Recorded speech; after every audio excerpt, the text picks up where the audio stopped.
Woo! Another pop-up live stream. Folks, if these celebrities keep on popping up talking about they're going to Ghana, I'm going to keep on popping up with my live streams. Now, today, it's a Wednesday at 12 p.m.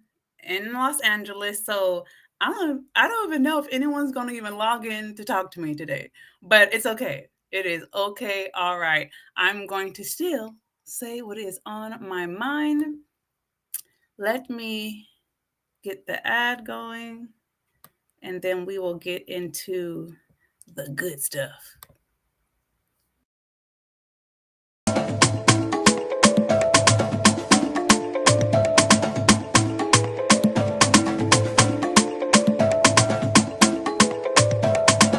Now available, ebooks and e-workbooks to mentally and emotionally prepare you to visit, repatriate, or buy land in the motherland.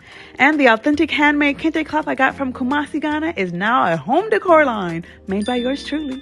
Get a piece of the motherland until you can visit yourself. Click the link in the description box to visit my store. All right.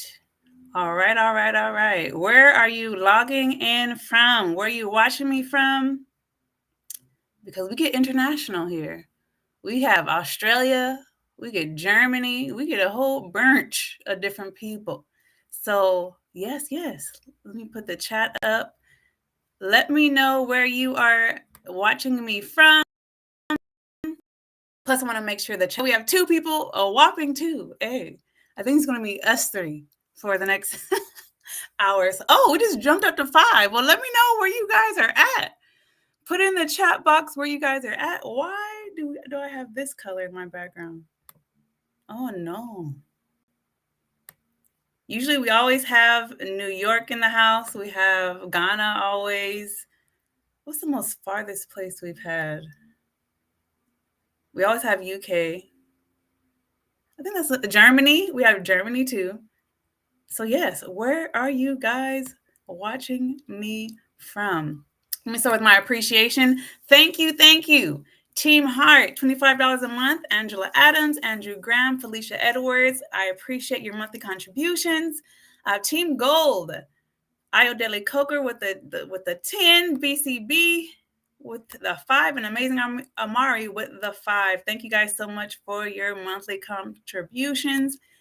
It comes in clutch. You hear me? Hey, we got Philly in the house, Baltimore, Maryland. Folks, Saturday, it's not posted yet, but I have to upload it. Saturday's interview, it's going to be good.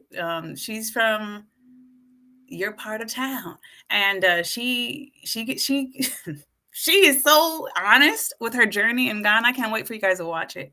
And then Sunday is another good one. BW, he went from being a veteran in the U.S. military to Ghana. He bought and sold his land, so we'll be talking to him as well, and that's on Sunday. So, folks, I'm bringing it to you. I'm bringing it all to you because in this season that I'm in YouTube, my vision and mission for this season is to bridge the gap, the emotional, the educational, and the cultural gap between us and the motherland when it comes to visiting, repatriating, and doing business, right? Because Ghana has an excellent PR system and they make it look really good, but it's different from just visiting and repatriating, just visiting or doing business. So there's bridges that needs to be gapped, and I'm just one of those bridges. So this YouTube page is for the very beginning. Like, you're thinking about it, you haven't made a move yet, you haven't visited yet, but you're like, okay, what's going to push me across to actually doing it? And that's when I come in, right? Because it's all about the beginning. Because when people reach out to me for a consultation, 2 common denominators.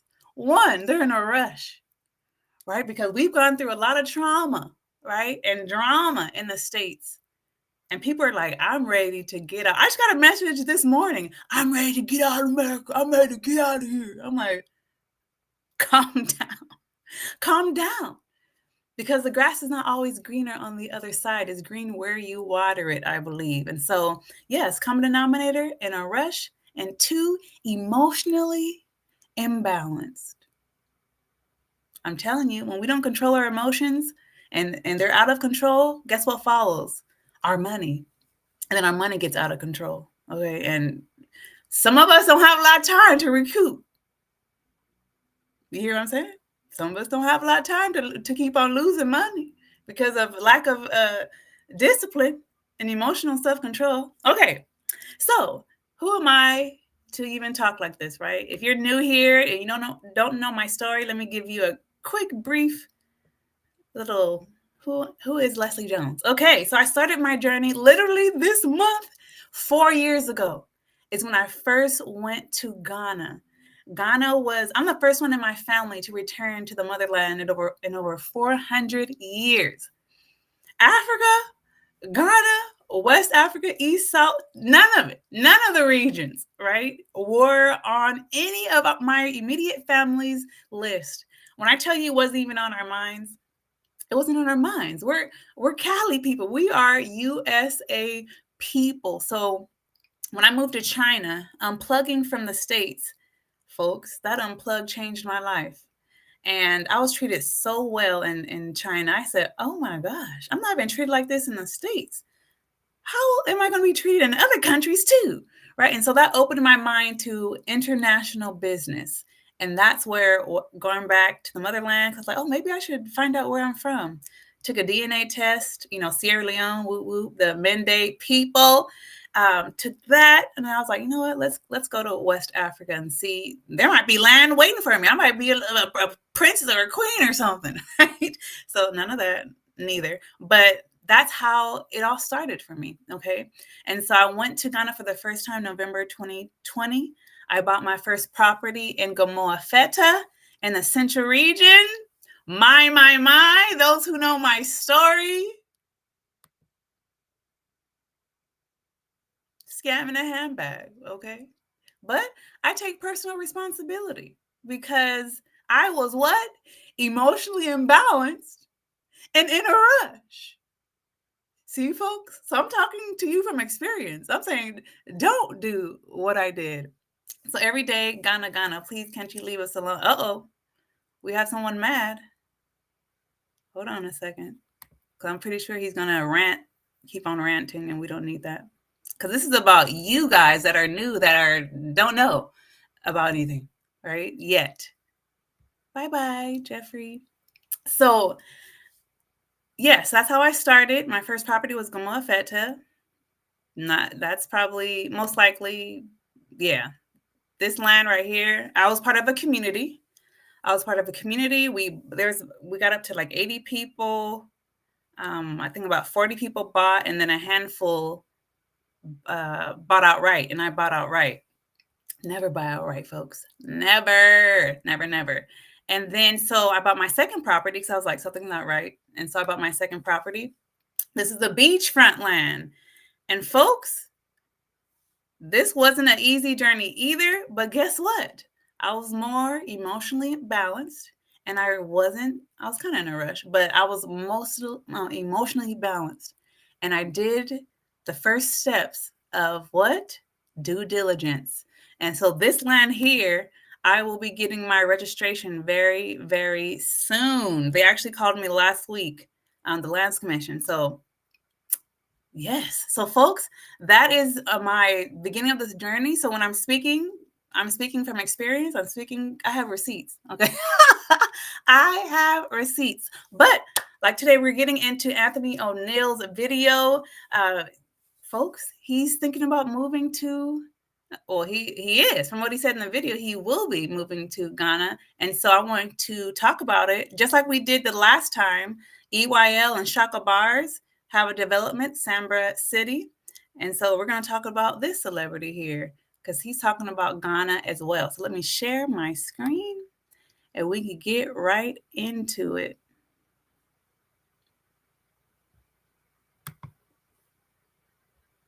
Can you guys see? Make it bigger.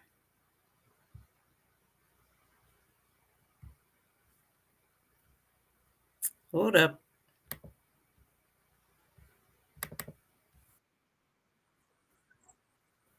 Here we go. Can you guys see it yet? How about now?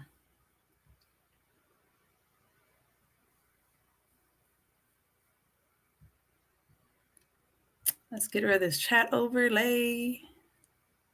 Here we go. We are in the game. All right, folks.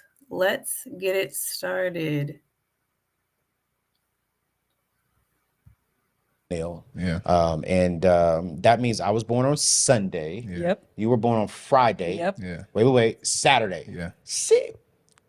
That boy getting it, Yep. boy. That boy getting it, boy. But the reason why I wanted to have this conversation, and it looks different, because I've learned so much here about how the economy is ran here. And even while we was setting up for this show, there's just so much that is different here. But the thing that I really loved is that Africa doesn't really have a credit system. Let's talk about credit. Ish. It exists, but it's not like popular. Popular. No. Yeah. So you all know about the credit system that we have. Yeah. Yeah. What's y'all stance on it? Like if Africa said we're going to bring the same system here, do you think the majority of people would jump on it? Yes, 100%. Yeah. I think people would, yeah. Why? Because people want things, but because people have to pay for things up front here, they can't have those things. So if you introduce a system where they can suddenly get the things that they want, Yeah. and financial literacy is not, I don't know, not everybody is very financially literate. So I think people would definitely hop on it, yeah. Without like, yeah. But I feel like I would be very hesitant. Same. Same. Yeah. Why? Yeah, because I feel like nothing is really for free. Yeah. I think, yeah, something has to give. So I would really want to know how the system works, what happens when I default. Like I would want to know the pros and cons Yeah. before I get myself into it. Facts. Yeah. There's more cons than there are pros. Yeah. But we sell the pros without selling the cons. Yeah. You know, So when I first went to Ghana,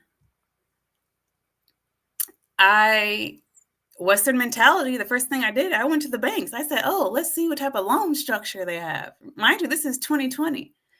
And every bank I went to, I said, why are they foreign owned? And the only ones that would help with loans were foreigners.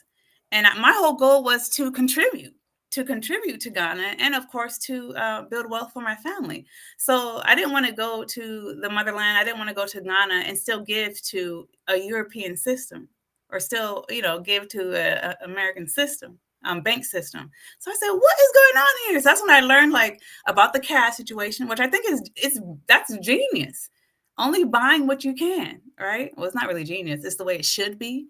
But I'm in the middle because I'll tell you my situation and how credit helped me leverage the foolishness to get me to where I am today regarding the beachfront land. So yes, getting credit cards and doing everything on debt is very Western and it's creeping up in Ghana.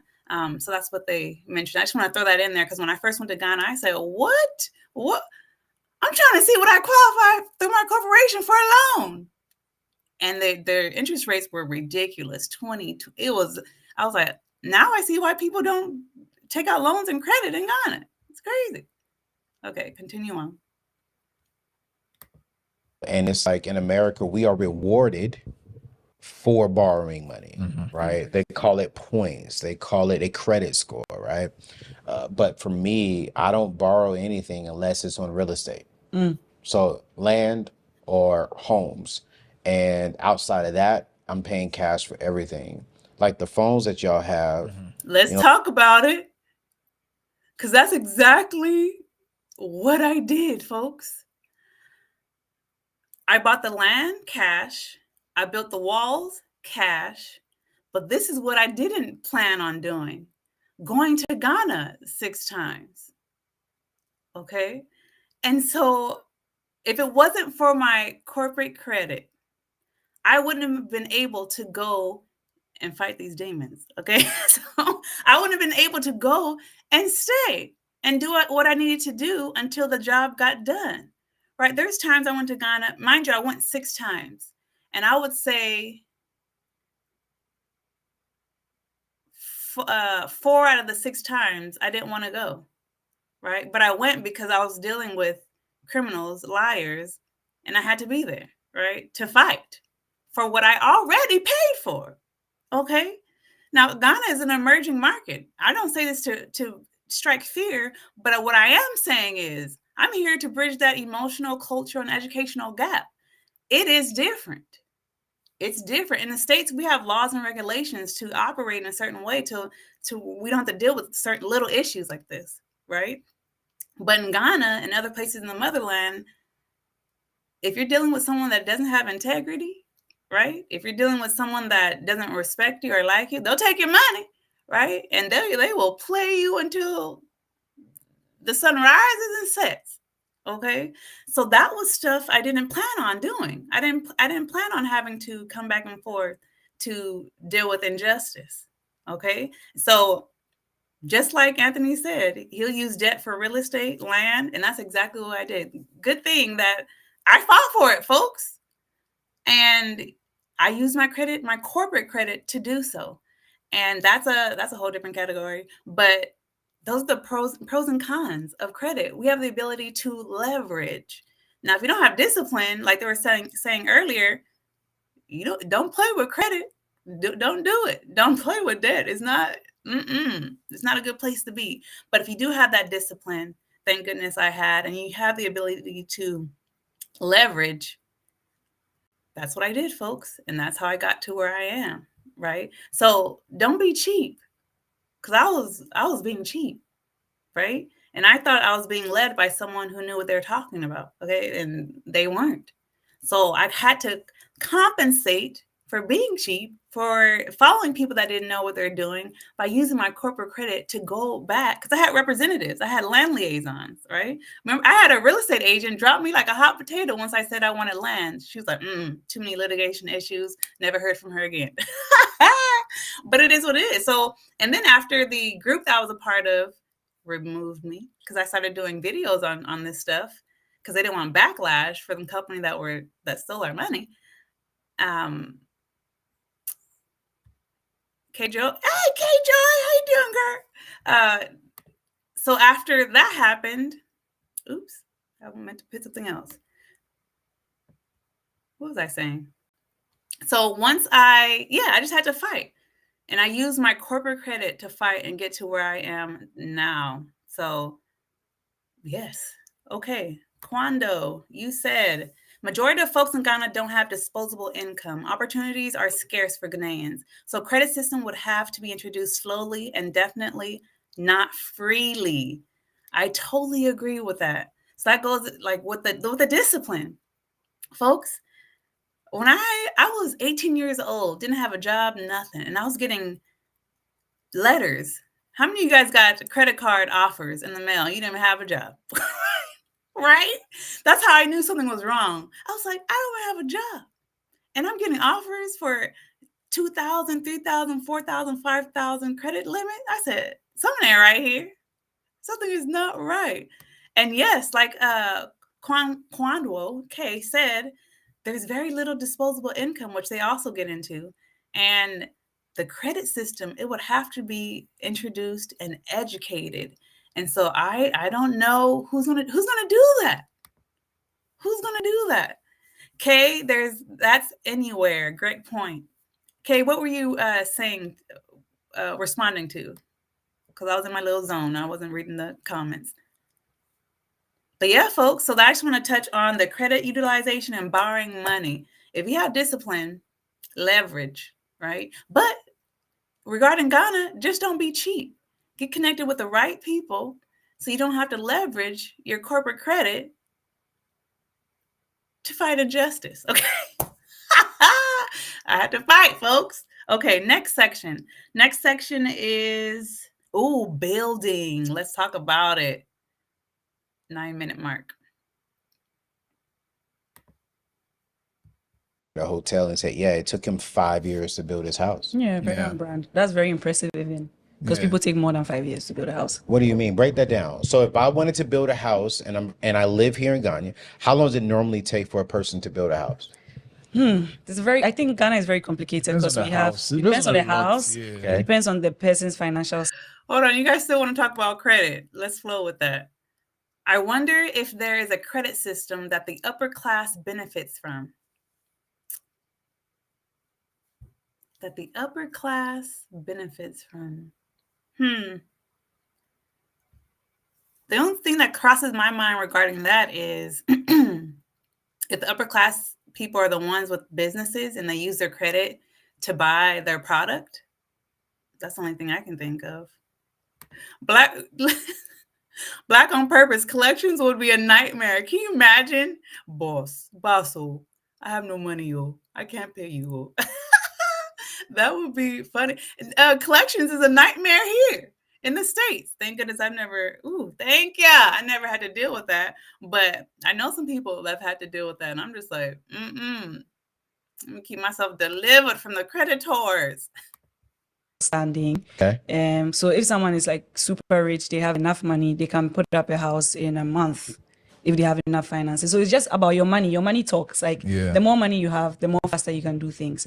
But like on an average Ghanaian will probably save up and then buy a land, because even with lands, it's a little bit difficult to pay like in installments, because you end up shooting yourself in the foot, because the interest rates are just going to keep going up and up and up, and you might never be able to finish paying. So she talked about interest rates. Now, Black on Purpose, he said if you are tied with the bank there.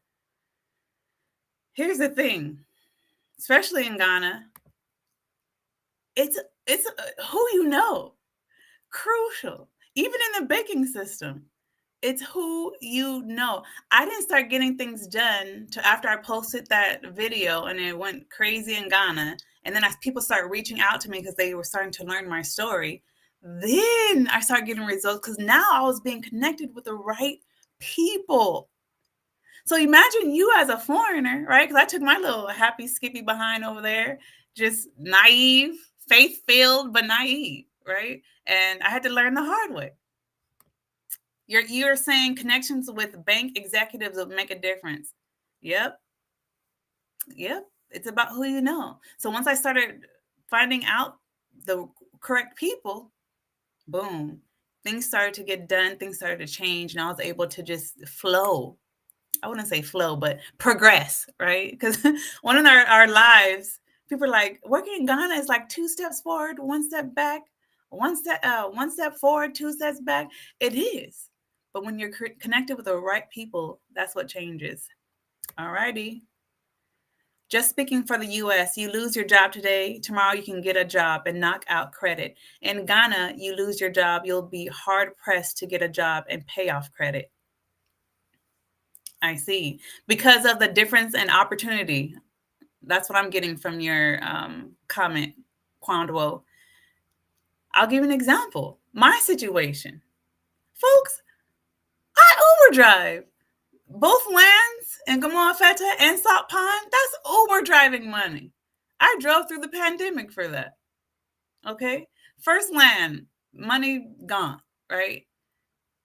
What did I do? I came back, started Uber driving, saving up, bought the beachfront land, right? And Kawando, hope I'm saying your name right. That's the benefit of having more opportunity.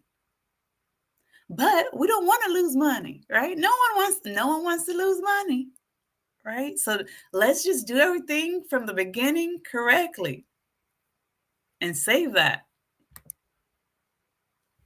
All right. Okay, now let's talk. They're talking about building. Let me start over again, because this is good stuff. Because people take more than 5 years to build a house. What do you mean? Break that down. So if I wanted to build a house and I live here in Ghana, how long does it normally take for a person to build a house? I think Ghana is very complicated, because we have, it depends on the house, it depends on the person's financial standing. Okay.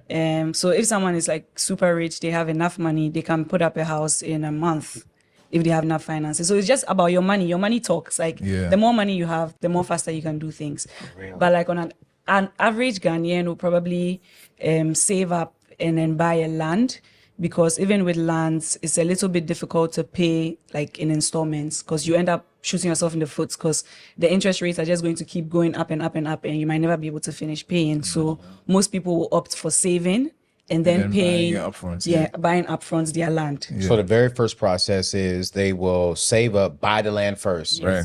then save up again to start building. Exactly. Even saving up before you start building, you save up and buy materials. Yeah. So you see people buy like iron rods and bags of concrete, bags of cement.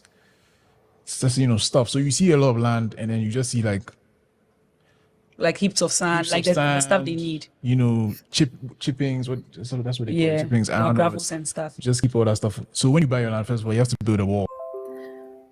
Folks, I still have chippings and sand on my land right now in Gamoafeta. Let me show you. It's still there. I built this wall, what was it? Over 2 years ago, September 2022, I built this wall. And folks, I have leftover chippings, I have leftover sand, I have leftover blocks still on the land. Because, you know, there was material left over. So if I were to go there again, I could literally continue to build on my wall with what I have on the land. So yeah, folks, what they're saying, I have done.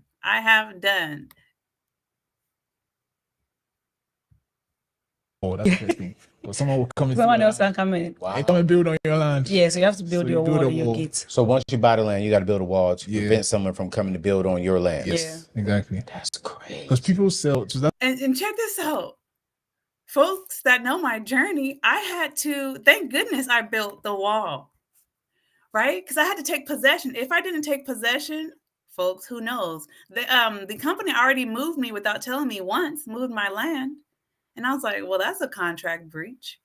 And then when I got there, I think it was my second or third visit, I bought 6 plots. 2 were missing. I said, how? Where's the land? We already made contracts. Both sides, yeah. I'm like, where's my land? How can 2 plots be gone? Right? They're like, we'll just give you these 2 plots above it. And I said, doesn't someone own those 2 plots? And they're like, yeah, but since you're building, you took possession, so you have priority. Folks, if I didn't build that wall, who knows? Who knows? I would have never got my all 6 plots together, even though I bought them together. They said, 2 are on somewhere else. I said, well, no, fix it. And so they just added 2 to my paperwork. And I said, ooh, this is going to be a problem. So yes, building a wall ASAP to help prevent encroachment, because folks, they will sell your stuff.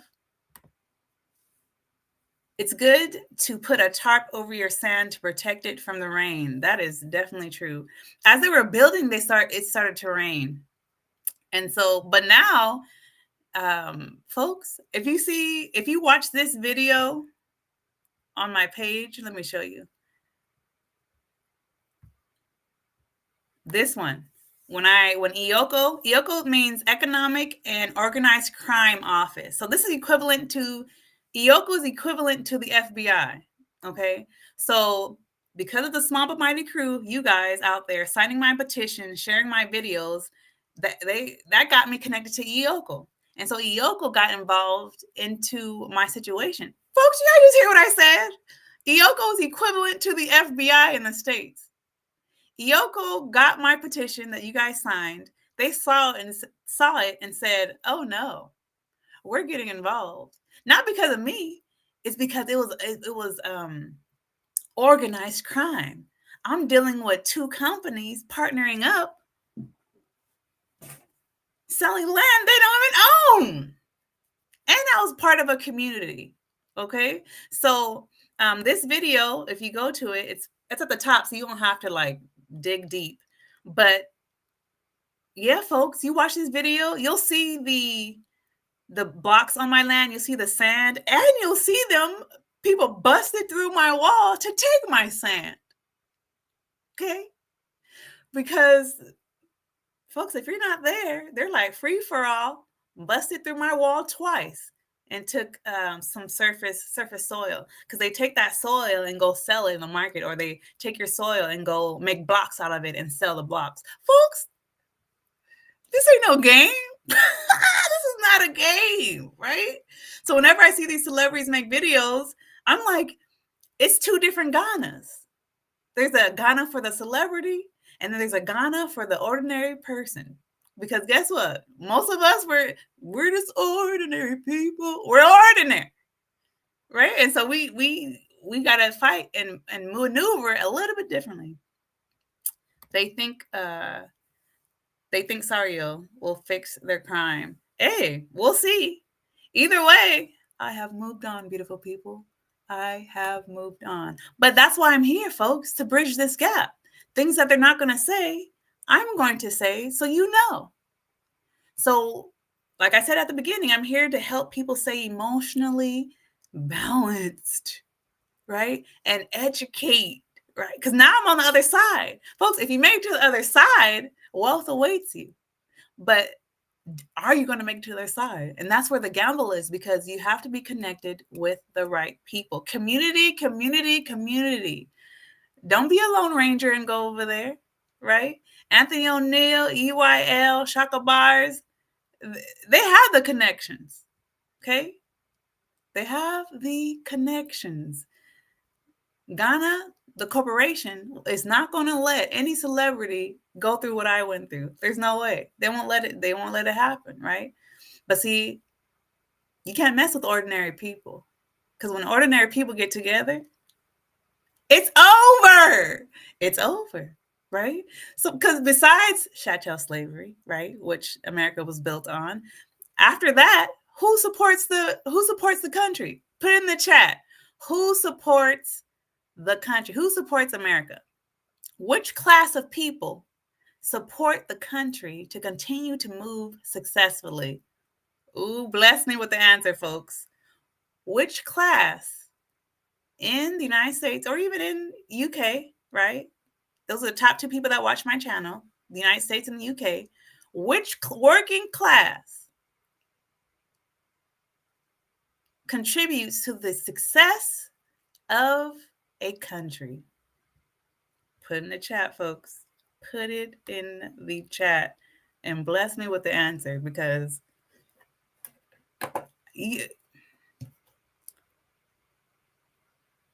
I think they're dropping the ball. Connection for the protection. Yes, that's a good way of putting it, actually. Connection for the protection. You have to have connections, period, going over there, okay? So Anthony O'Neill, he has the connections.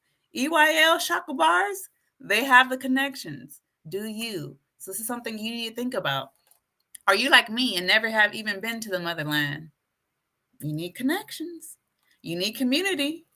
Don't just hop and skip and jump over there. 1 second. Yep, there we go. You said it. The middle class, folks. The middle class are the ones that maintain the United States of America. To ignore the middle class is mind-boggling to me. There should be laws and regulations. So when someone like me, someone like you, we're not rich, we're the middle class working family. We don't have a lot of money, but we're not like super struggling. We can afford to fly back and forth. We can afford to buy some land, right? Do you know how many of us, compared to the amount of celebrities, whichever African country gets this down, you're talking about building a Wakanda and a utopia. What we built in the United States, what our ancestors built, could easily happen again. But we can't do it with lack of laws and regulations, folks. If we had a streamlined process, right? And I get it, it's about who you know. But if anyone, for example, if I could go like I did and there's a streamlined process, forget it. We would come over in droves. We would come over in droves. And that's facts. It is the middle class, it's the ordinary person that keeps the United States of America flowing and going. So imagine if there was a system that we can just flow and go in Ghana or in Nigeria. I think South Africa got it. From what I heard, they have a pretty good system. It's over. Oh my gosh. You guys hear what I'm saying? Laws and regulations. And I think someone said Ghana needs an escrow system. That's part of laws and regulations. He said in America, there are one types of people, the rich and the rest of us. And the rest of us keep the country going. That's exactly what why would you not cater to the rest of us? That's where the numbers are. That's where the maintenance is. We maintain the United States of America. I'm just saying. All right, let's continue. Interest rates are just going to keep going up and up and up, and you might never be able to finish paying. So most people will opt for saving and then paying upfront, buying upfront their land. Yeah. So the very first process is they will save up, buy the land first, right? Then save up again to start building. Exactly. Even saving up before you start building, you save up and buy materials. Yeah. So you see people buy like iron. All right, Rwanda and Benin both have a streamlined process. A large African American community is already in Rwanda. Ghana is not your only option. That's facts. Ghana is not the only option. I heard about Rwanda too. Folks, let me say this. At the end of the day, you got to go. You got to go and see for yourself. Because I was told Ghana was great. I got there and I said, ooh, right? No matter what anyone says, you have to go for you. It's good to do research. It's good to listen to people's experiences. But at the end of the day, you have to go. All righty. Afro Talk. Can Ghana be pressured to streamline on our behalf? Oh, the pressure is there. They are definitely getting better because it's too many issues, too many land litigation issues. And folks, don't get me wrong. Ghana has gotten better since I went in 2020, right? They're trying to make it to where you have to be licensed to sell land. Because right now, you can just be like, you can put anything on the internet and say, we got land litigation free. We got the paperwork. And that's it. But they're working on that. I did an article. There's an article that I can share. Let me write that down. I'm going to share that article in the description box. After this live stream, I'm going to get that article and place it. I shared it with my newsletter months ago. Folks, join my newsletter because I get more keened information and I share it with my small but mighty crew. But let me write that down. License. So yeah, licensing. And then another thing, streamlined, is digitization. That's happening too. And go while the dollar, yes, currency. They talk about currency as well. And go while the dollar is still strong. Yeah, we gotta capitalize. Capitalize on the currency exchange. Iron rods and bags of concrete, bags of cement. It's just, stuff. So you see a lot of land and then you just see like heaps of sand, the stuff they need. Chippings. That's what they call it. Chippings, iron gravels and stuff. Just keep all that stuff. So when you buy your land, first of all, you have to build a wall. That's the first thing. But someone will come in. Someone else can come in. Wow. They come and build on your land. Yeah, so you have to build your wall and your gates. So once you buy the land, you got to build a wall to prevent someone from coming to build on your land. Yes, exactly. That's crazy. Because people sell. So that's the thing as well. There's a black market for land in the sense that you can buy land and 4 other people own it. Because it's one black market, folks. That's what the community I was a part of dealt with in Gamoa Feta. Black market. Listen to what he says. One person is selling the land to different people. Yeah. And I went to court. It happened to my mom. I went to court last year. I'm like, oh my God. Yeah. It's like 3 people. We all bought the same land. It's like, okay, so now what are we gonna do? The guy who sold us the land, nobody can find him. He's gone. They're selling the land to 4 different people. Yeah, it's like building in Ghana is very tricky. It's tricky. You have to be alert. On top of it. Yeah. So if you're even buying the land, you have to make sure that you are doing everything the right way. Yeah. You have to go to Lands Commission, make sure that the person who is selling the land to you has registered it. But you know what's crazy? All of us had documents. Yeah. Everybody has can get wild. documents. Folks, the people that are so indenture drunk, I call them indenture drunk. Everyone had indentures. Everyone had their paperwork. And they still ended up in court. Folks, this happens to the foreigner and the local. This happens to everybody. It's a scam culture. He called it the black market. That was the first time I ever heard anyone say that about land in Ghana. Black market, scam culture, right? I agree. If one or more African countries gets their shite together, we would be leaving in droves. Just the immigrants relocating to America in the early 1900s. The opportunity is for sure there. But that's what happened with the group I was a part of with the first land.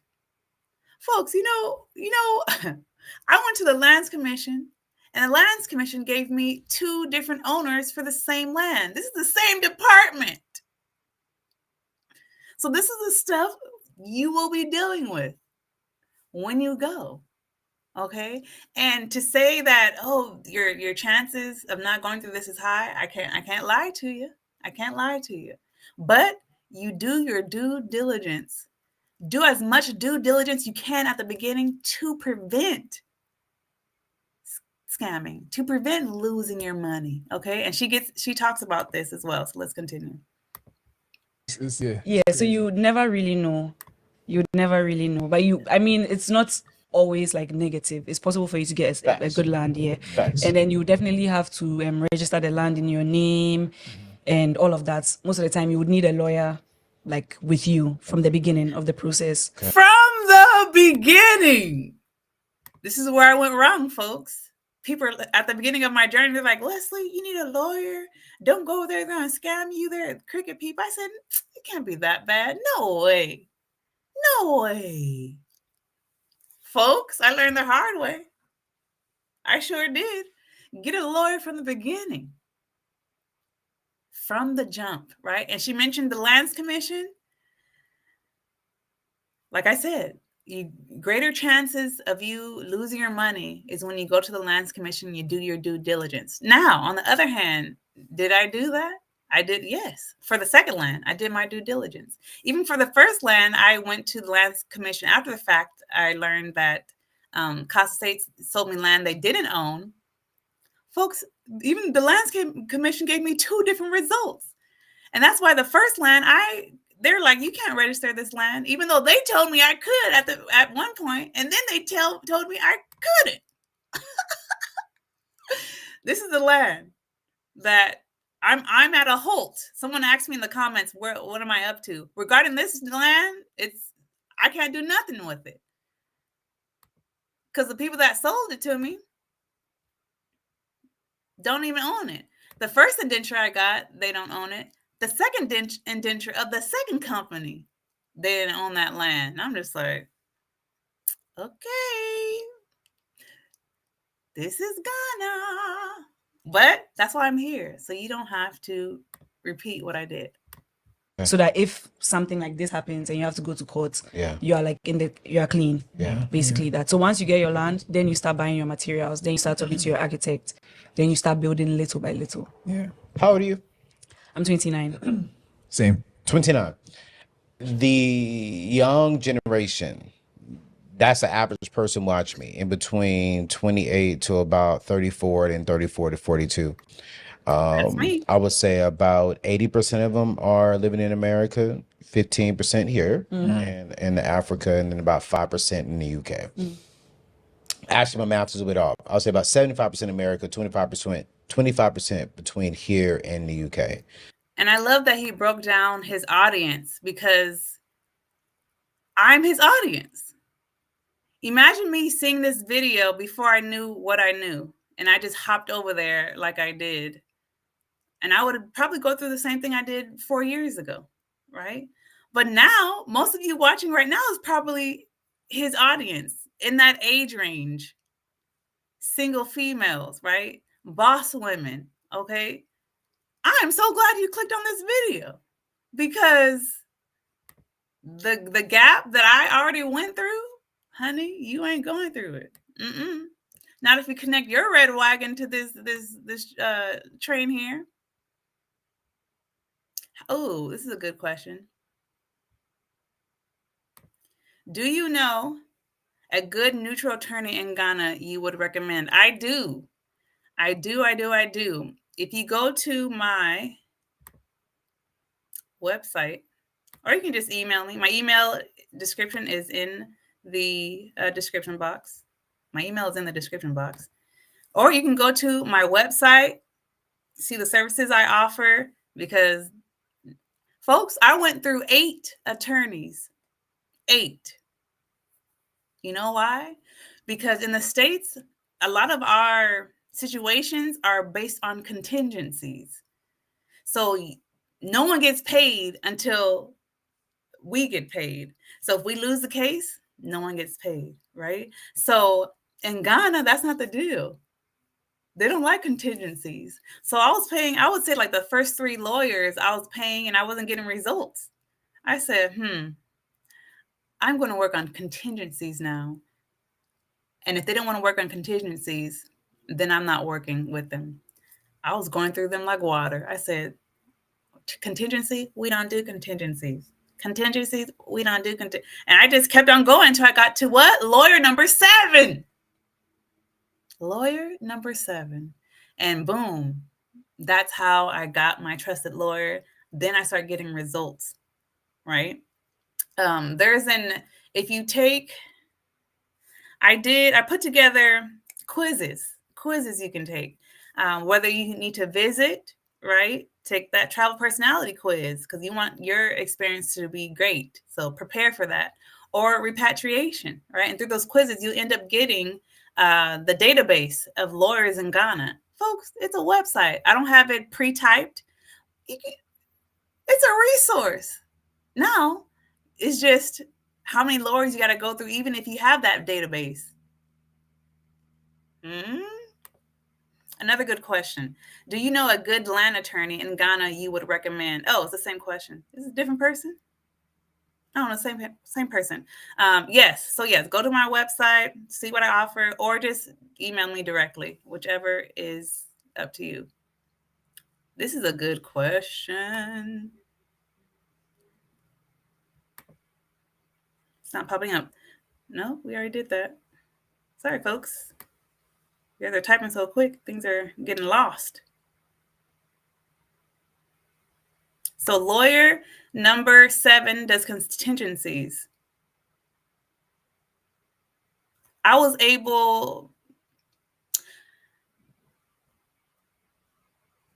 this. The lawyer I have now, this lawyer is for your due diligence process.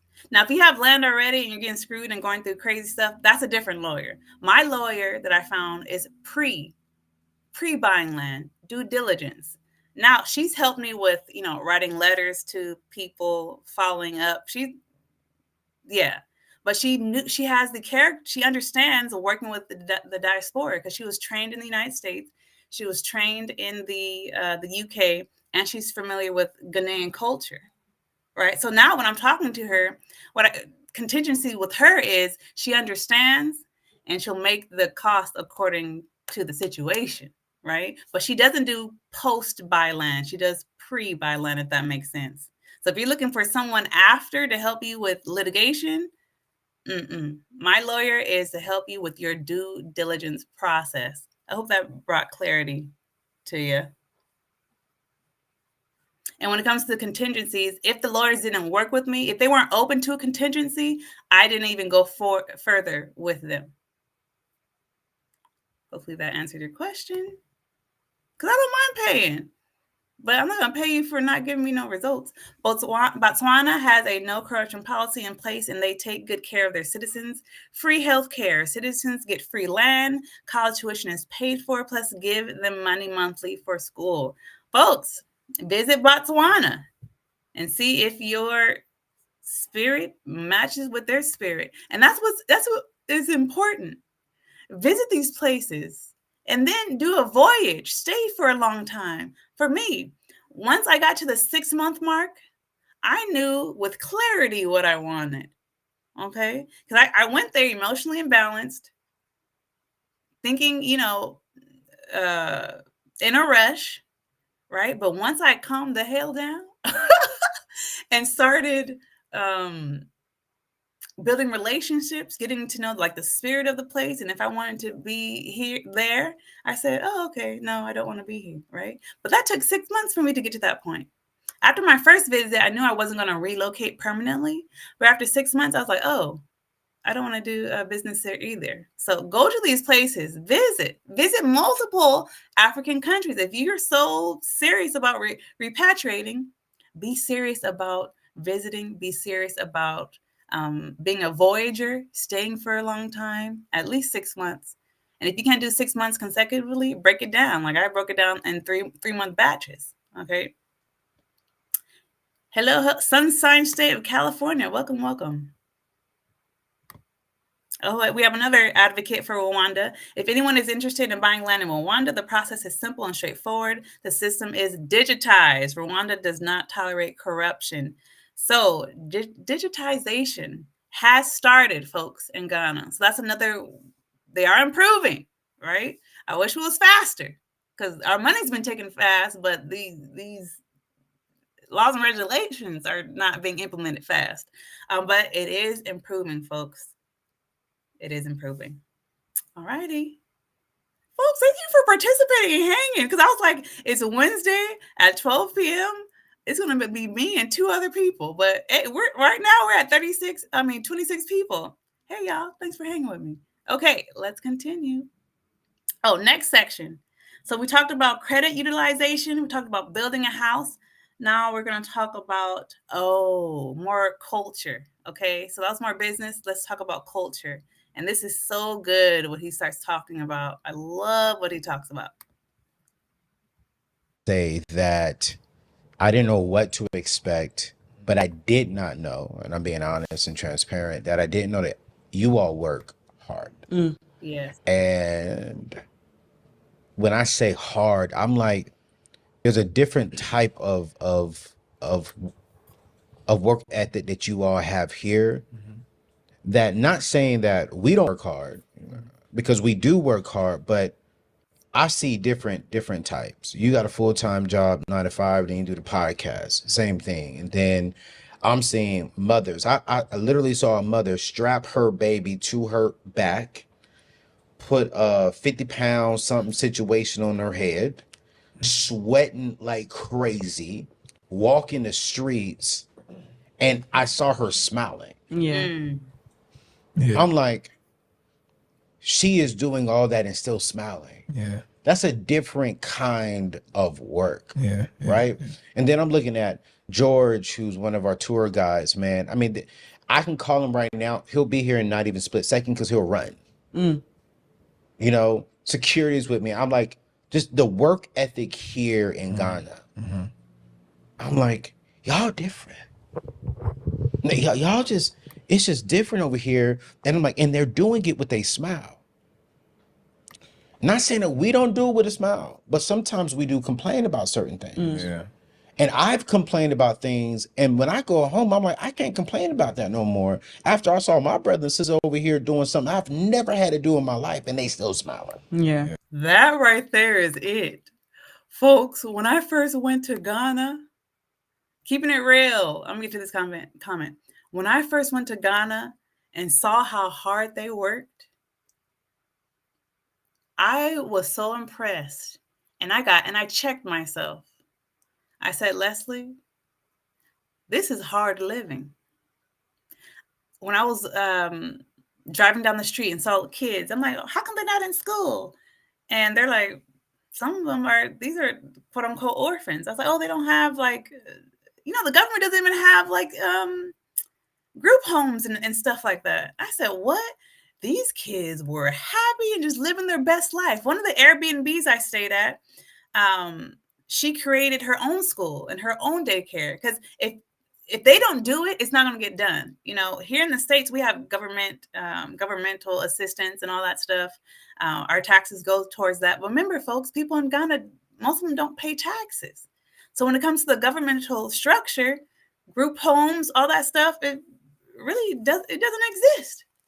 And so when I was seeing the women work hard daily, even the tro workers, I said, oh my God, they are working over here really hard. And that's when I start looking at myself and say, Leslie, you better stop complaining. There is nothing to complain about, right? And I'm just like, I am blessed. I'm so grateful for the ancestors that paid the price to live how I'm living now, right? People in Ghana, if we take away just the, whatever you want, like the government structure, all that blase, right? They're blessed. The ability to use cash to buy anything that you need and want. They have land, folks. We over here scrapping for scraps. Scrapping for scraps. We in the States scrapping for scraps. Over there, they have land. Here, some of us are, paycheck to paycheck? Lose your job. You don't have your emergency fund. You don't have a backup plan. Your house is gone. In Ghana, most places in the motherland, it's been in their family for generations. Hello. Ooh, we're talking now. We're talking. So let's compare cultures. There's pros and cons to both sides.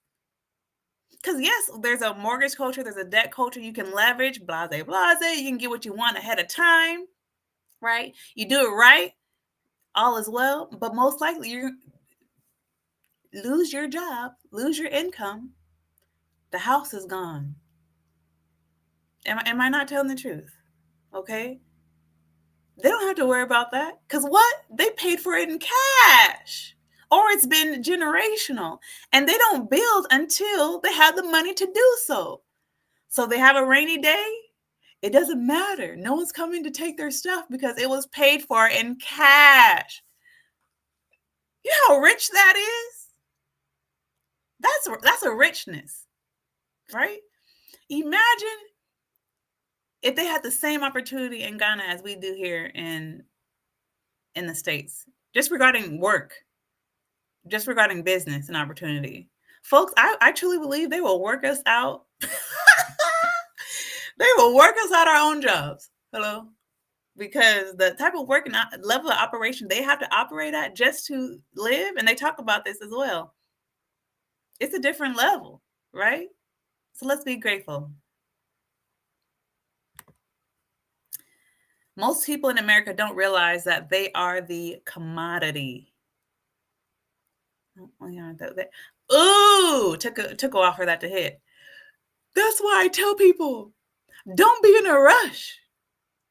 You're on the offense. Some people, Trump is president, I gotta get out. Like, don't rush.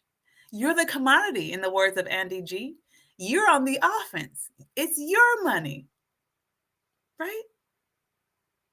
It's your money they're asking for. It's you. They invited you to come over to contribute. They invited you to come over and build. Why are you in a rush? Folks, you don't have to be in a rush, right? The majority of my channel is from the US and the UK. You're the ones I'm talking to because they're the ones advertising to you as well. I heard this too. The Nigerians are even more incredible. I'm telling you, the work ethic is next level on the motherland. I was looking at them work. I said, my God. I'm telling you guys, and that's why when the Ghanaians do come here, there was an interview on Web Nation. One guy left Ghana, went to the States, made $107,000 Uber driving. Boom. Do you know $107,000 in Ghana? What would that be? I'm going to calculate that right now. $107,000. I use SendWave if you want to do connection. SendWave. 107,000. Oops.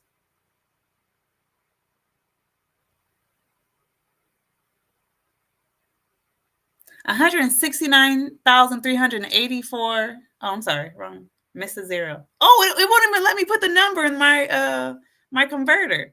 Oh shoot! Let me go to the Google. Or if someone knows it and you can beat me to it, that'll be great. $107,000 to the CD. $1.7 million CDs. That's what 107,000. So you think that's why a lot of them want to come over here, make money, and then go back. You go and make $100,000 in the US, take it back, and you're a millionaire in Ghana? Come on.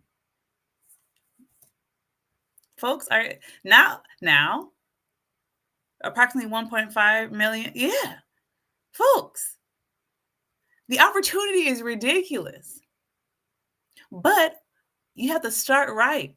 And that's the purpose of my channel. Start right. Calm down, manage your emotions. Don't rush, because when you get those two things in line, your money will be in line. If you're in a rush, emotionally imbalanced, guess what? You're about to lose your money. And that's facts. Okay, let's continue. I love this conversation. Thanks for hanging with me. Yeah. I'm coming back home.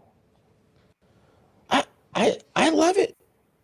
And even how when you reached out for me to be on your show, just how you was even maneuvering with that. Just very professional, on point. I was like, yo, y'all are right with me. Thank you. I love this. Now, I want to ask this question because we were talking about this. Because one of the things that I vowed to do, I've learned as an American, African American, we have to get out of the mindset of we're coming to save. Yeah. Yeah. I forgot the term for that. White savior complex. Do y'all remember that term? It's like something Aronian? Abroni? Obroni. That's like foreigner. Yeah. Foreigner. White man. Yeah. And I was like, and then I've also learned, okay, there's a difference between coming to save us and then coming to help us build something. And so for me, I want to come help build something and build something that helps with the financial literacy part of things. Folks, when I, start getting, people start reaching out to me when I was starting my journey. Hey, Tim. They would come to me like, oh, we got to go over there and help the people. And I'm like, no, you don't. They don't need help. we got to go there and, bring food, clothes, shoes. I'm like, I was looking at them like, you have no clue what you're talking about, right? This white savior complex, you better leave that in the States, right? Now, it's part of the American culture to think that we got to go over there and bring food. They don't got water. They got what? That has been a part of the lie from the beginning. The narrative that's been pushed on us as we've lived here in the States growing up, that they all got flies on their eyes and big stomachs and struggling. Does that exist? Yes. But that's not Africa, right? Africa is what? 50, I heard it was 52 countries, and I hear it's 54 countries. Either way, it's over 50 countries on the continent. Africa is a continent, okay? Not everybody is struggling like that. So for all of those thinking you need to go on a mission, you don't need to go on a mission. Just go over there and contribute. We don't need the white savior complex. That's what I assumed he was trying to say. A brony is white, not foreigner. I've been hearing a lot of a brony. I've been called a brony. So I guess it depends on who you're talking to at the moment. But yes, let's get back. Good stuff. But how do I do that? Because what is the average? What would you say is the average income in Ghana? Wow, that's a tough question. There's average income. So going back to the conversation we had earlier, then I would lean more towards your answer earlier. Okay. She said about 1,000 CDs. 1,000 CDs a month. Yeah. So if that's average, as in like lower class plus 1,000 CDs a month is what? $60 in America. 60. Yeah, $60. Yeah, exactly. Wow. Yeah. And you can live off of that. And when we say live, what do you mean by living off of $60 a month? Because I mean, clearly you're living with mom and you're still living with family. Yeah. So that'll be transportation. I think for me, transportation is something that takes the most of my money. Like buying fuel is very expensive. And then obviously food Ooh, let's talk about this comment. I like to help people, but I don't like it when everybody is asking for money everywhere you go just because you're a foreigner. That does exist. Without a shadow of a doubt, that exists. But think about it, what they just said. If the average salary is $60 a month. Ooh, this is part of the preparation for when you go to visit, right? And repatriate. If the average salary is $60 a month, and they see a foreigner who they assume has money they think you can easily give your money, would you not? Would you not ask? Right? I mean, I don't like it either, right? I got used to it, right? I have the power of no, right? I had to develop that power, that strength. But yeah, we might not like it, but imagine $60 a month, folks. $60 a month. Keep that in mind. Electricity, water, basically that, and then just like entertainment, I'll say. If you want to go out and eat or you want to do something nice for yourself, that also. But not a lot of people have the privilege of spending on entertainment. Yeah. So mainly it's food, water, electricity, and transportation. The Food, basic needs. water, your basic needs. Yeah. And healthcare, because I feel like we have a public healthcare, but sometimes there are certain sicknesses or illnesses that the insurance, the general insurance Doesn't wouldn't cover. cover. Yeah. So you need to pay out of pocket as well. Yeah. Now, folks, I got when I stayed, I got do I have it on me? I talked about this in my last live stream. Folks, I had insurance in Ghana. I had insurance. The public insurance, yes. Because if you plan on staying for a long time, being a voyager, you might want to look into that. I think I have it typed. Let me share the website with you. I do. Yes. You plan on going for a long time? Go ahead and cover your behind a little bit with something.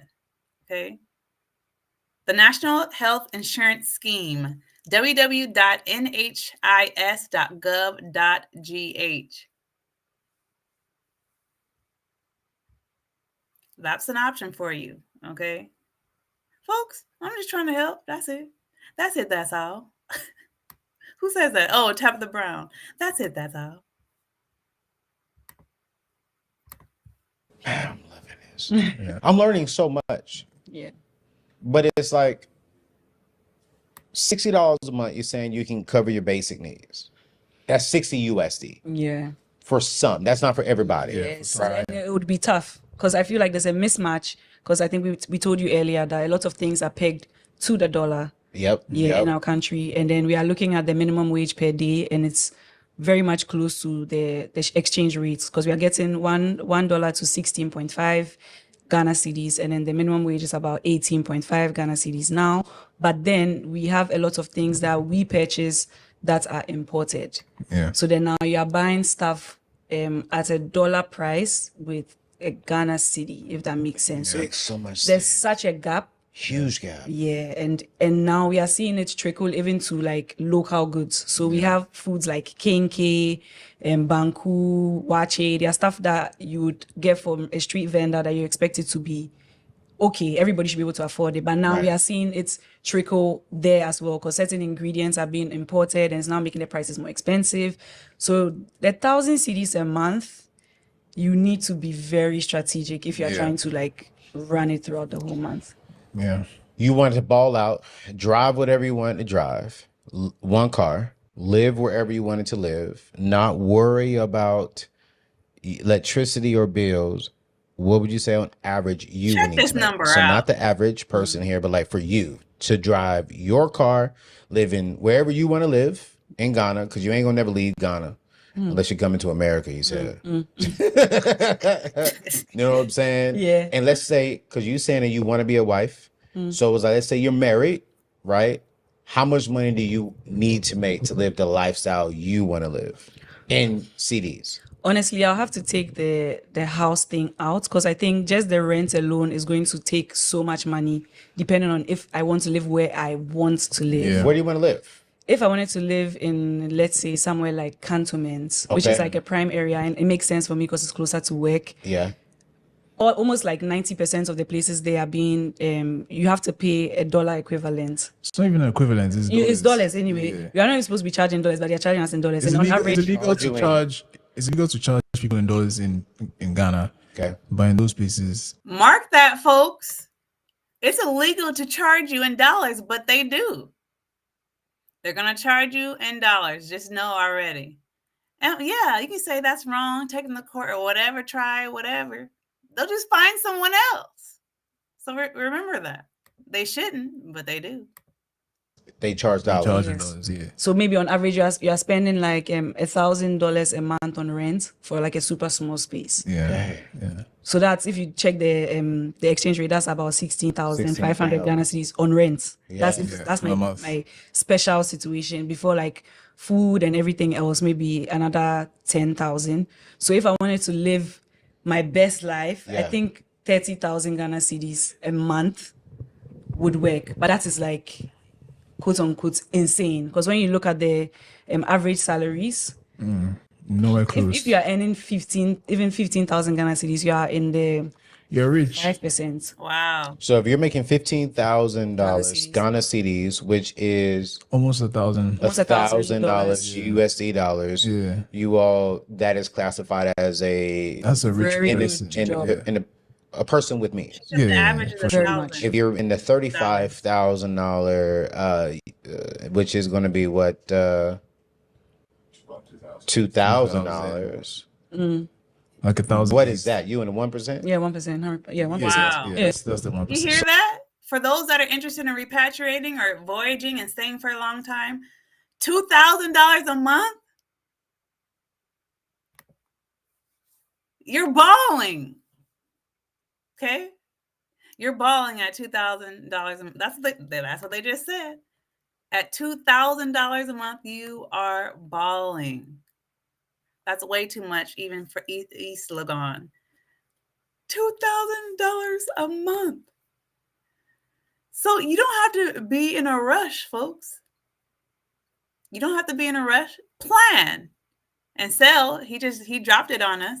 They take 2 years advance rent. Remember that in some places they take 2 years. So if you want to live nice, $2,000 a month for 12 years, what?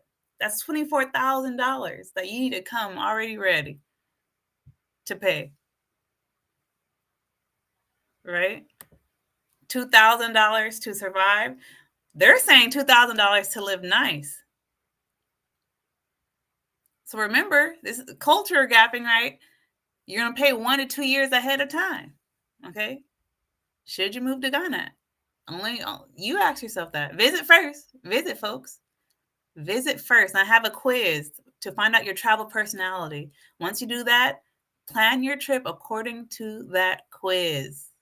You'll be happy you did. So $2,000 a month in USD dollars, you're living a very comfortable life. Very likely, yeah. Huh. Or you have the ability to live because people make a lot of money and live in homes that require lots of money to maintain. Right. So if some people, that's not enough for some people. Mm-hmm. It's pretty complicated. Yeah. But generally, on average, generally but for the average person, that's amazing. That's an amazing salary. Yeah. Amazing salary. Yeah. Huh. I think I'm definitely moving to Ghana. Question, folks. After what we talked about and heard, would you move to Ghana? Put that in the chat. After what we just talked about, would you move to Ghana? Ask yourself. Yeah, because that's the dream for a lot of people now. Because we know that if you can get a remote job and you are being paid in dollars, it's going to like carry you so far in Ghana. Yeah, if you give most people like $500 a month, that's they will great. kiss your feet. Yeah, like you change their lives. So that happened to me. How much did we tip him? CDs. We gave him $100 USD. Oh wow. So I gave him 400, right? Okay. USD. And then I was like, no, I'm gonna tip the way I tip. Like I was at home. So I say, I want to give him $100. And we gave him. Oh, we got to talk about this comment. This was good, Andy G. If you have at least 300,000 in the U.S. stock market with a rate of return of 8%, you can draw $2,000 a month and live like a king. Ooh-wee! Why do I love this comment so much? Those retirement people, most people that watch my videos, I'm gonna show you. This is the people that watch me. Look at the age range.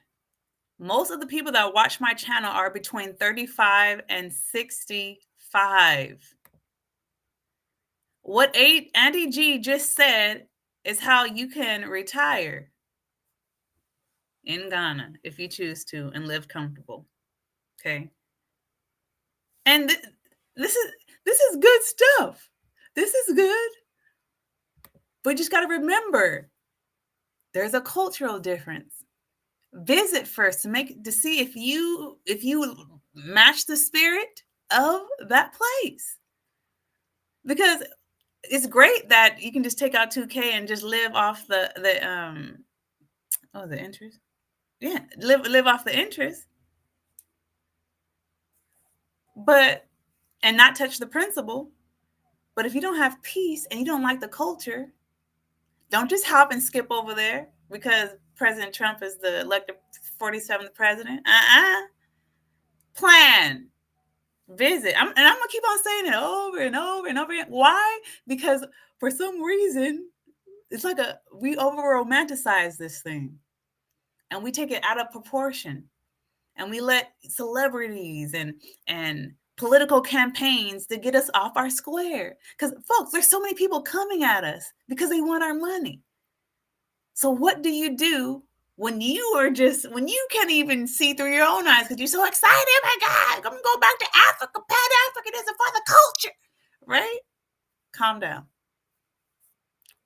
Calm.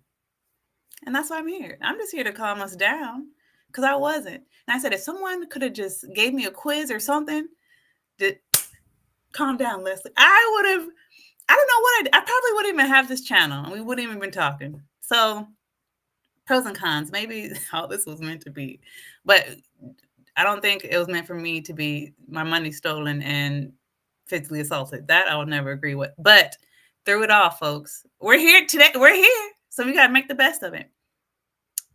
All righty. In 2024, the average monthly Social Security benefit was $1,783. Folks, what are you waiting for? Andy G. How old are you, Andy G, if you don't mind explaining? I'm pretty sure you fall within if you're talking about Social Security, you have to be over 50, my brother, right? But that's who's watching me right now. Retirement age between 30, you're looking to visit, be a voyager, or repatriate. That's who's looking at me right now, and that's who I am talking to. So what we're waiting for, we're sitting in balance because we're not in a rush. Andy, you coming against what I'm trying to say? We're not in a rush. They're going to go visit first. They're going to visit and see if they like it. They're going to stay for a long period of time. Then they're going to transition, right? Let's continue. And I mean, this man's face was insane. I'm talking about carried our food all the way out to the bus. He would have took my food to the seat. Yeah, because the CD rate now to the dollar is insane. Yeah. Because in 2007 it was like 1:1, so then it was fine. But now it's 1:16.5. Come on, like let's talk about it. When I was in Ghana, it was 1:5 in 2020. Now it's 1:16, like she said, 16.5. The currency is volatile as heck, right? That benefits the foreigner, doesn't benefit the local, right? So now here's the question. Like I said, we're not going as saviors, right? We don't have a saviors complex. Okay? But the volatility of the currency is in your favor as the foreigner. if you want to start a business, you want to move, buy something, repatriate, right? It is an emerging market, and you can take advantage of that. Okay. Now, what I suggest you do, don't be like the other groups. Okay. Contribute. Don't just take. Contribute.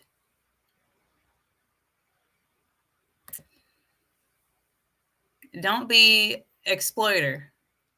I think the day you're gonna do what you want, but what's making us different from everyone else, right? Yes, we descend from there, but some of us are coons. Okay, coon mentality. Don't be a coon. You're gonna make your wealth if you make it to the other side. Contribute, because if you don't, you're no different than the other groups that are oppressing, right? People that are not paying their people correctly. They just said $60 a month. Really?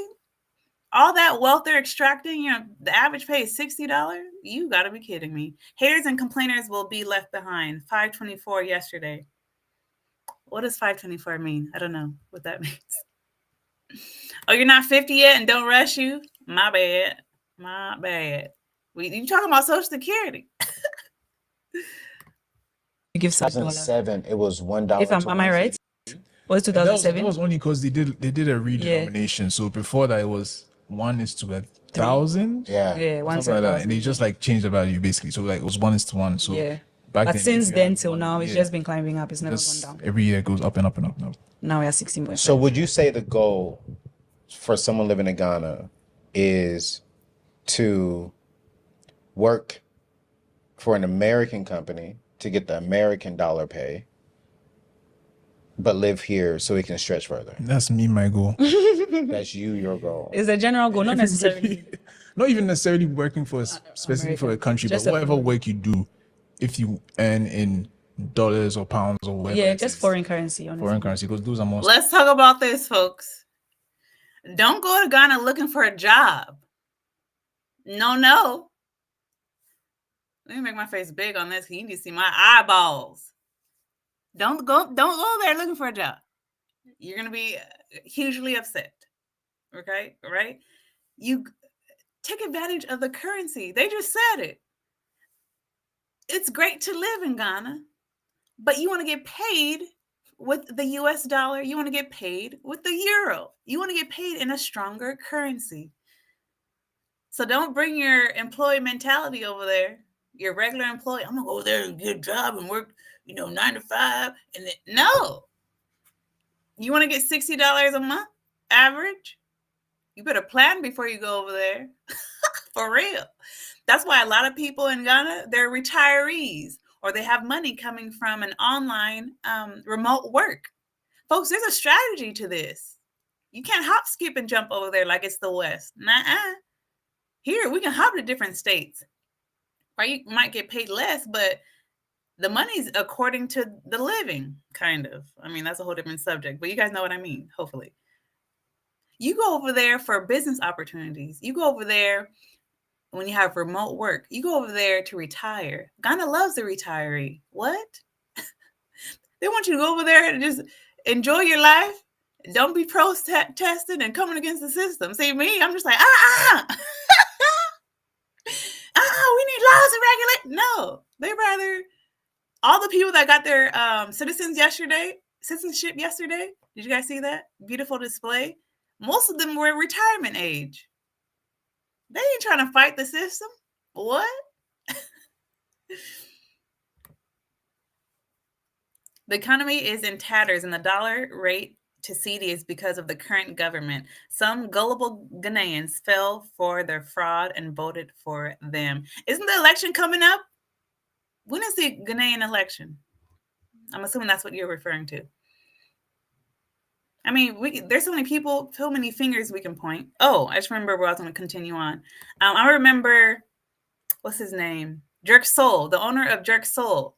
Folks, he shut down all his businesses. He made a video about this, so I'm not just talking.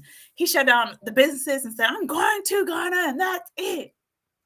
He cut his US dollar off. Then what'd he do? He went back. He went back and started a restaurant in Texas. because he realized, ooh, the currency. I need to continue to have American dollars flow through the system. Volatility of the CD is crazy. Like I said, when I first went to Ghana, it was 1 to 5. Now it's 1 to 16.5. What? I mean, it's good for the foreigner, not for the local. So if you want to take your life and just cut off your American connection, cut off your UK connection, I wouldn't. Your ancestors bled for that passport. Get the American dollar to follow you. Just saying. December 7th is the election. Got it. The election is the beginning of next month. Cool. All right, guys. After this point, I have one more point, and then we're going to wrap it up.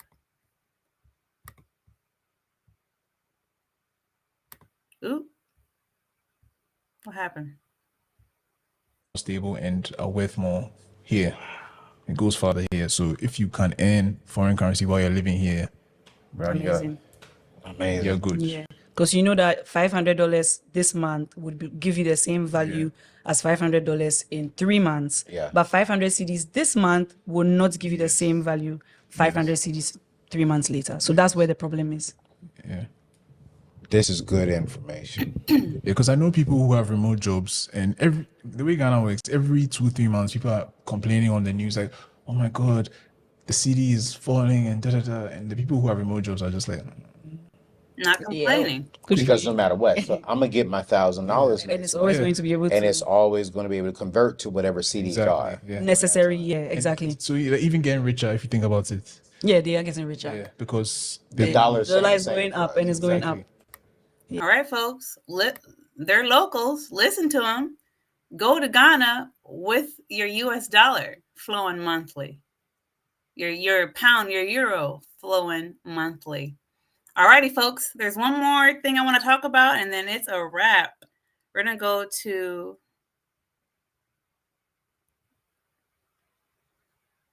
this part. We need you to help us build. Folks, before I'm trying to see if I should say never mind. We'll just continue. I'll talk my situation with this organization afterwards. Something. Say one more time. She said, "Anthony, we don't need Americans to come over here and save us. We need Americans to come over here and come back to the motherland and help us build. And if you want to save us, stay in America." Man, this interview was absolutely amazing. And to really go into this, when I think about it, I'm excited because Dr. Erica is helping me get my dual citizenship in Ghana. Check it out.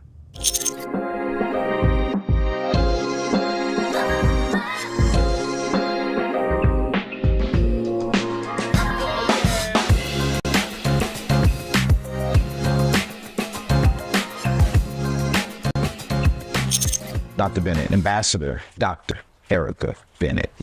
I want to ask a question because we have a huge following, and I don't think a lot of people understand the term diaspora. And I recently just learned about the term. I'm going to be honest and vulnerable and transparent. And when I learned about it, I was like, wow, I've been misled. I want you to, for the people watching right now, can you really educate us on exactly what that is and exactly your role and how you're really building something amazing here, not just in Ghana, in Africa, period?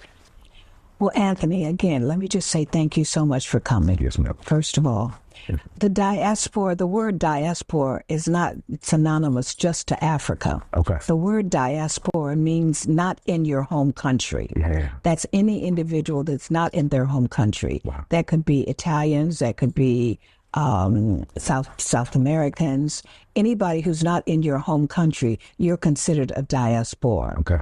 Now, for our purposes, we're talking to the African diaspora. Yes, ma'am. And there's two types of African diaspora. Okay. Our group, taken from slavery, Okay. we're considered the historical diaspora. Okay. The group that Nigerians, Ghanaians, Ethiopians, those that go outside of their home country, they're considered the continental diaspora. Wow. And so the heads of states, there's 55 African countries, and the heads of states understand now to move Africa forward, we have to include both diaspora, the historical and the continental. You see, you have to. We have the money. Folks, Black Americans, if we were a country, would be, what, I heard number 10 or 13th? You better include us. Who else? Just want to throw that in there. You got to include both of us. When 60% of our professionals, African professionals, are outside of Africa, our doctors, our lawyers, our nurses, our teachers, they're outside. Wow. And so the heads of states understand to move Africa forward, we've got to include both. Yeah. So that's what our mission is all about. Our embassy, and we're the first and only diplomatic mission of its kind in the world. Wow. There's not another one like that, like this. Yeah. We liken it to the Vatican. Yeah. You know, the Vatican is a state, but not a state. Yeah. And that's how we like it. We say that's who we are. Oh, man. You know, and it's very exciting, very, very exciting.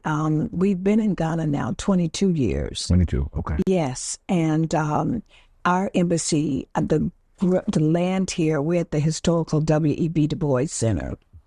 And the land was given to us by President Kufuor at the time. Wow. And we built our building. We fund it ourselves. We take care of it ourselves. Unlike other embassies, we can do business. Yeah. So one of the things that we do is that we encourage people, the diaspora that want to come, they come to us and we become a clearinghouse for them. Mm-hmm. If they want to buy real estate, if they want to invest, you know, that's what we're here to make sure they stay in the right hands. Are you guys ready for my story? With all due respect.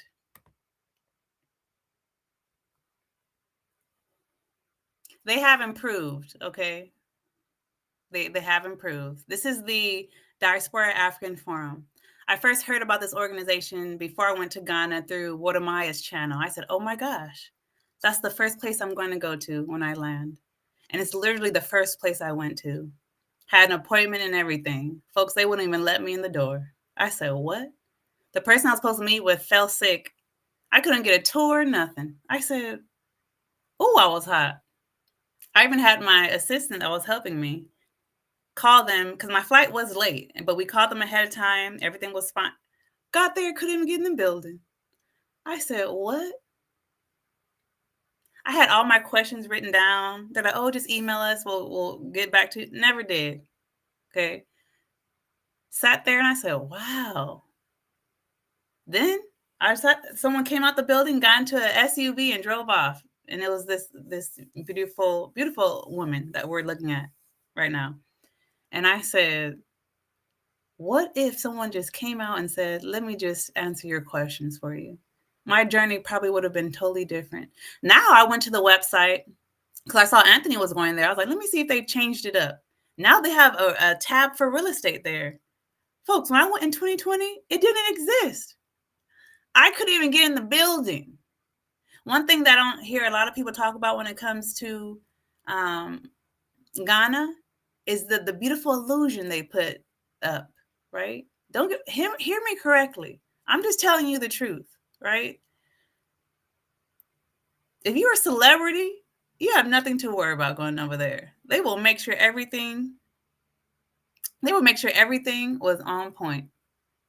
Okay. If you're a regular person, you don't have a big following, you don't have a lot of money, it's a different thing. SM, you are hot because you have no patience. Folks, if you know my journey and my story, that's so far from the truth. We have money and connections in the West. But yeah, folks, that was my experience. And to this day, I'm like, what if they let me in that building? Where would I be today? But I can only think about that. So, for example, went there, couldn't get in.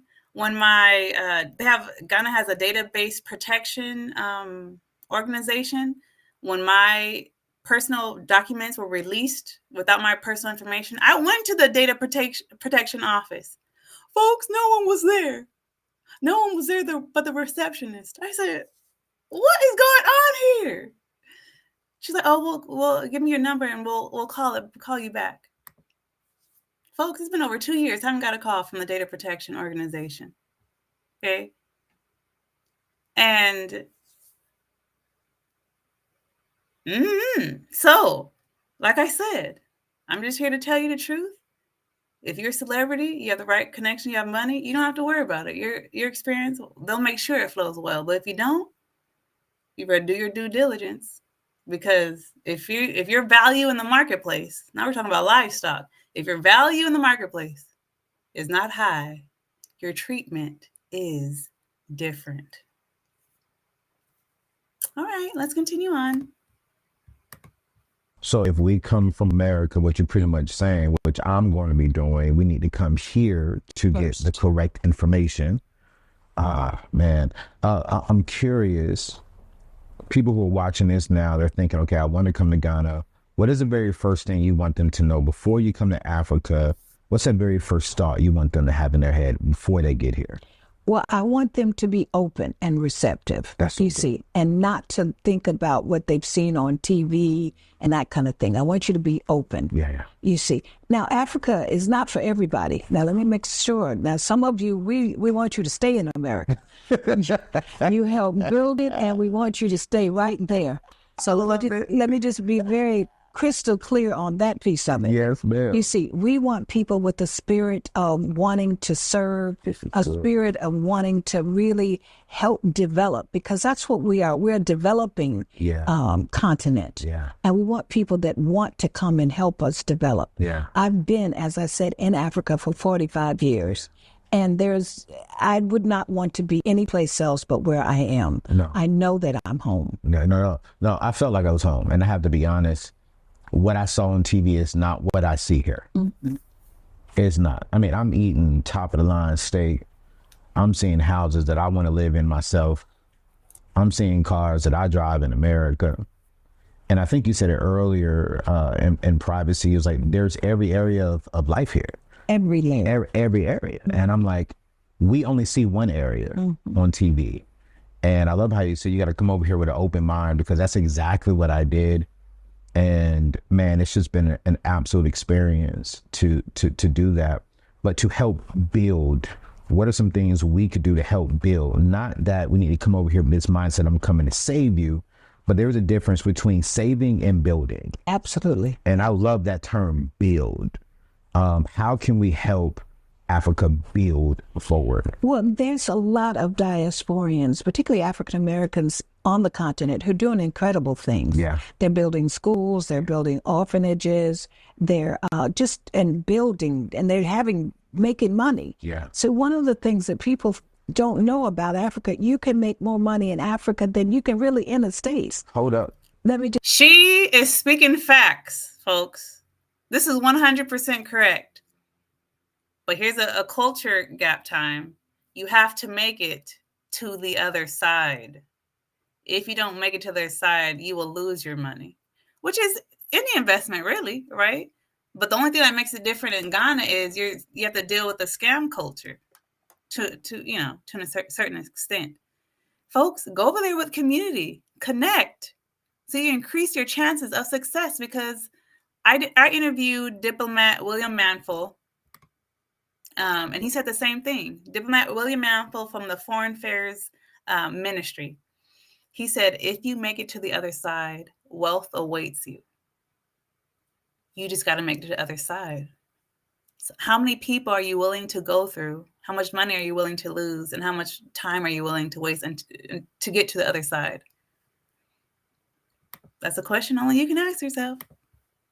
Just tell you that. Wait a minute. You see, because we need everything here. Yeah. So you come with a creative mind, you come with the mind of, I want to do business and good business, and you can make lots of money here. Wow. My lifestyle here has never been like this in the United States. Wow. Let me just say that. You see, I live a very good life here. I have a wonderful condo. I have people who take care of me, and as an elder, that's very important. Yes. You see, and the respect that Ghanaians particularly have for elders is just amazing. We have a lot of retirees here who live their best life here. We don't put them in old folks' homes. You have people to come and stay with you, live with you, take care of you. I mean, really, and I don't want to just make it a utopia situation, because we do have challenges. Yes, ma'am. I mean, we got some potholes, and I'm sure you've experienced some of those. And sometimes the lights go off, and so it's some inconveniences. Yeah. But when you want to trade it off, there's no way I would rather not be here. No. The team that is with me, from my security, my tour guide, George, and the rest of their spirit is just different. Even the people who I'm just meeting here, this ATM, I like your question. Let's take a moment and talk about that. How do we make more money in Africa than in America? She touched on it. For example, the live stream I did with streaming EYL and Shaka Bars the other day, he was saying how there was a gap when it comes to porta potties. Okay, think, folks, America is saturated. There's very little your contribution. It's already done. It's already built. It's already developed. Okay, so this entrepreneur said, "Where's the porta potties? There's no porta potties here." He brought porta potties to Ghana. Millionaire, right? And the tourism. My friend, right? In 2 years, became a millionaire because he said, "There's a gap here. We need our people." And there's a lot of people, especially in tourism, going to the Motherland. It's booming. 2 years. Became a seven-figure business because he said, "There's a gap. I'm going to bridge this gap. I'm going to bring our people to tour." 2 years. What's his name? Akon. He said, "Imagine building New York before it was New York." That's what Ghana is, right? Within 5 years, you can become seven-figure business. That's what I heard, and that's what got me to come to Ghana, right? And I was like, "Ooh, real estate development." Right? So there's basically whatever gap it is, fill the gap.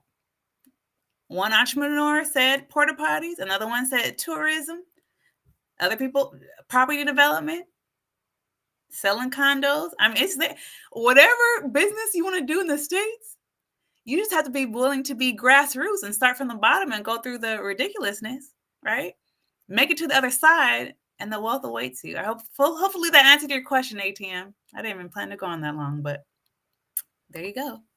So ATM, what do you want to do? Do it in Ghana. Boom. I think she compares making money in Ghana than America if you're an entrepreneur in Ghana compared to working a job in America.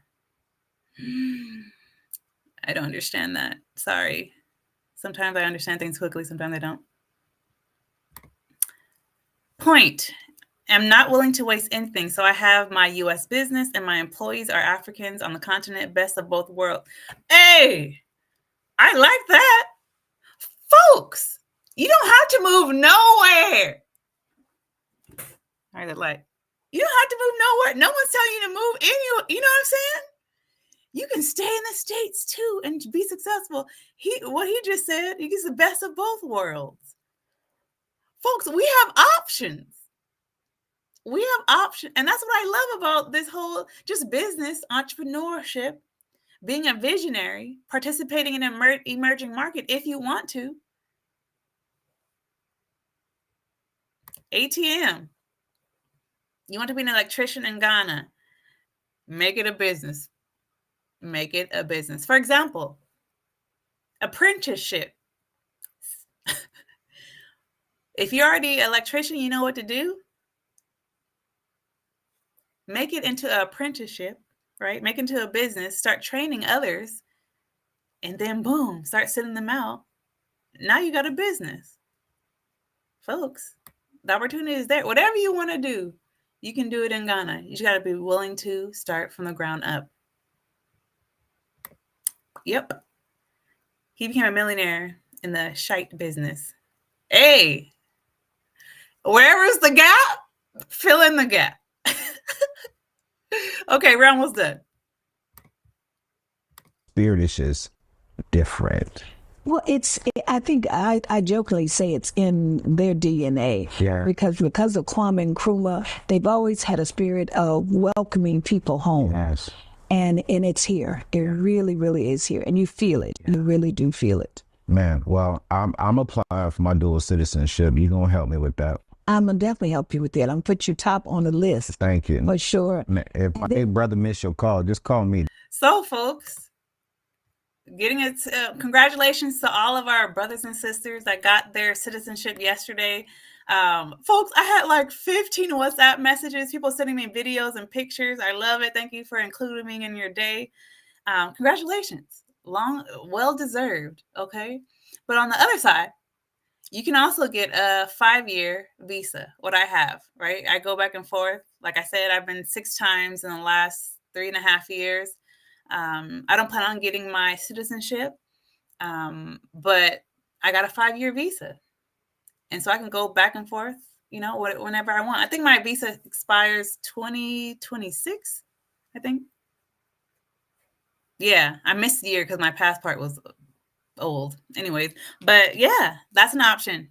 If you want to just get your 5-year visa and you can just go back and forth. I think the maximum you can stay is 60 days and then you have to renew it. Because I've stayed 90 days. I had 60 days and I just went to renew it. And then pretty simple. Yeah.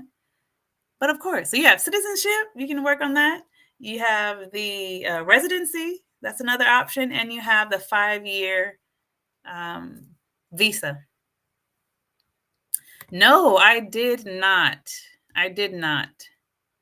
Because remember, by the time I got to 6 months living in Ghana, I realized it's not for me, which is okay. Folks, you're nothing less or more if you don't want to repatriate or live in Ghana, in West Africa, East Africa, South Africa. It's okay. We don't have to go back. We don't have to. Okay. Don't worry. Jay, we tried to get Jay on the list the last time. He didn't pick up our call. So we know to call Anthony. Hey, call me. Hey. Folks, I'm just going to say you have 3 options. Citizenship, residency, visa. It's not a requirement to get citizenship. Thank goodness. Now, technically, you have to be a resident to purchase land or buy land, but things are a little loose, so you can get away with stuff, right? That's all I'm gonna say about that. Okay, folks, I'm gonna wrap it up on there. If you have any questions, put it in the chat. We kind of started asking questions already, which I love. I love when I let you guys lead because it makes it so much easier. I'm like, what's next? But you guys already, ask questions and stuff, which now I know what is next. Let me stop sharing because we're done with the video. Definitely go back, watch the rest of the video. Very informative, very good. But the reason I wanted to do a commentary on this video, or in other words, a reaction to this video, is because, folks, a celebrity's Ghana and a regular person's Ghana is different. The way they help celebrities, like she said, I'm going to put you on the top of the list. Folks, when I went to that same very building, I couldn't even get in the building. I had to take a picture on the stairs. Y'all hear me? It's different, right? And it makes sense. It's like that here too. If you have the money, if you have the influence, you get catered to differently. So that's what really I wanted to do a reaction video because of that. And to also talk about the gaps, the cultural, educational, and the emotional gaps, right? Because some of us make moves because of being emotionally imbalanced, or we have a lot of trauma that we're working through, and sometimes that pushes us into a rush, and then we look up 3 years later, we're like, oh, how we get here? Because we were emotionally unbalanced and in a rest. So folks, calm down. Ghana is a beautiful place to visit, especially educational-wise, to learn. Ghana is a great place to learn. Let me tell you, who I am now is not who I was. I am so much of a better person. Some people can go through, the more simple ways in self-improve. I had to go through the harder way to self-improve. But at the end of the day, it did change my life. It did make me a better person. I went through some cognitive dissonance, but at the end, I came out on top, folks. And I came out on top because I found out who Leslie wanted to be. Okay. And through the experience in China, through the experience in the States and Ghana, it all has made me who I am now. And I am so happy. Who I am now is way better than who I was 4 years ago. So whether it's Ghana, East Africa, Tanzania, South Africa, Egypt, whatever, wherever you go, be open-minded, open to different types of cultures. Folks, unplug from the American system, unplug from the UK system, and experience something different.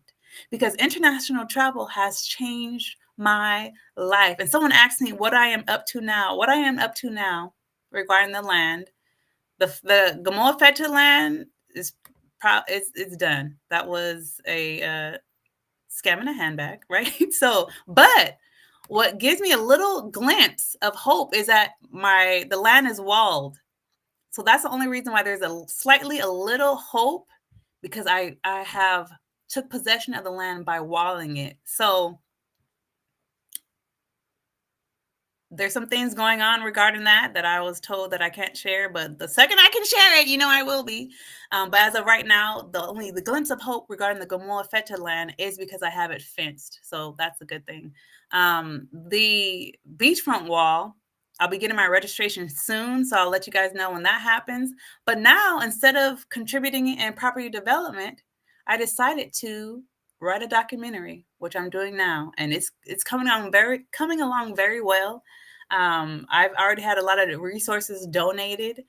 So that's what I'm doing now, folks. I'm using the last 4 years and I'm putting a documentary together to share my experiences and to educate through entertainment. So instead of raising money for a boutique beachfront restaurant, boutique resort, I'll be raising money for my documentary and using my land as collateral. If the documentary goes great, then I'll just sell the land, right? If it doesn't, then whoever funded my documentary, that's what the land goes to you. Okay. So yes, just to answer your question. So he said, don't worry, things will change. And maybe I will change my mind, but as of now, that's what that is. Just answer that question. What about the land by the seaside? I'll be using it as collateral. Afro Tech Talk. I'm going to clip this video and send it to that woman who just spoke.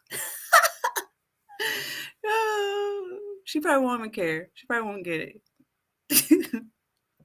But it's the truth. I mean, it's the truth. Closing out. Should you move to Ghana? That's something you need to ask yourself. Strongly encourage you to visit first. Take the traveler personality quiz in the description box, right? You will get your results, and then you can plan your vacation to the motherland according to your travel personality, okay? If you want to repatriate, I think that quiz is in the description box as well.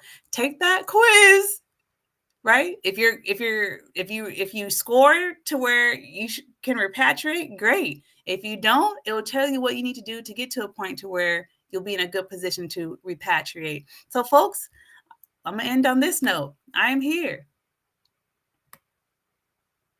The new vision and mission is to bridge the educational, emotional, and cultural gap, right? The goal, you won't be with me too long, right? I'm just here for the beginning of your journey, because there's other great YouTubers that sell land and everything. I have no affiliations with anyone selling land, right? I refer people to my lawyer, and then my lawyer takes it from there. So that's what I do. I'm here to share you my story, keep you updated on my land purchasing process, and just hopefully you have a way better transition than other people. Okay. So if there's no questions, I am done. Thank you for hanging with me for almost 2 hours. Hi, G. Are you just getting here? You done missed it, brother. You done missed it. All right, guys. I appreciate you.